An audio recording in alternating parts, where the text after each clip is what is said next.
एकीकडे पाकिस्तान हे सगळं करत असताना दुसरीकडे अंतर्गत दिवाळखोरी आहे, बंडाळी आहे, अराजकता आहे, असं सगळंच आहे।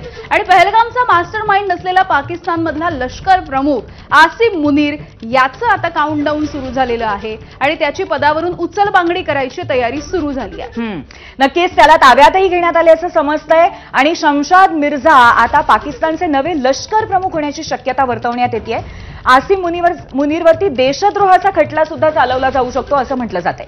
हो, अगदी। त्यामुळे पहलगामचा कट रचणारा जो मुनीर होता त्याचे दिवस आता चांगलेच भरलेले आहेत असं एकूण आपण म्हणू शकतो। नक्कीच। आणि यातनं लष्कराची विसंगती सुद्धा सातत्याने दिसते आणि त्याचाच अगदी विरोधी चेहरा आहे भारतीय लष्कर, ज्याच्यामध्ये प्रचंड सुसूत्रता आहे आणि त्याचबरोबर प्रशासन आणि सैन्य यांच्यामध्ये सुद्धा प्रचंड एकी आणि एकवाक्यता आहे। अगदी। पुढची एक मोठी बातमी बघूयात। ही बातमी राजस्थानमधली, कारण राजस्थानमधल्या 5 सीमावर्ती जिल्ह्यांमधल्या शाळा ज्या आहेत त्या सध्या बंद ठेवण्यात आल्यात सुरक्षेच्या दृष्टीनं आणि या जिल्ह्यामधल्या पाच जिल्ह्यांमधल्या या सगळ्या शाळांना सध्या सुट्टी देण्यात आली आहे। पाकिस्तानकडून होणाऱ्या ड्रोन हल्ल्यामुळे प्रशासनानं ही खबरदारी घेतली आहे। तर हे जिल्हे नेमके कुठले आपण बघतोय, बिकानेर आहे, जोधपूर आहे, श्रीगंगानगर आहे, यापैकी या जिल्ह्यांमधल्या शाळांना सुट्टी देण्यात आली।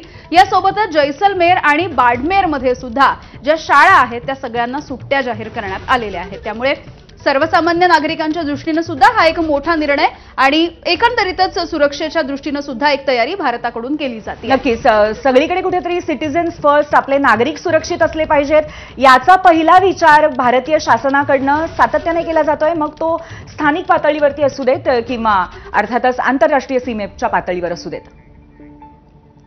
दरम्यान भारत पाकिस्तान मध्ये वाढलेल्या तणावापासून आता अमेरिकेने असं म्हटलेलं आहे की आपण तटस्थच राहावं आणि दूरच राहण्याची भूमिका अमेरिकेने घेतलेली आहे।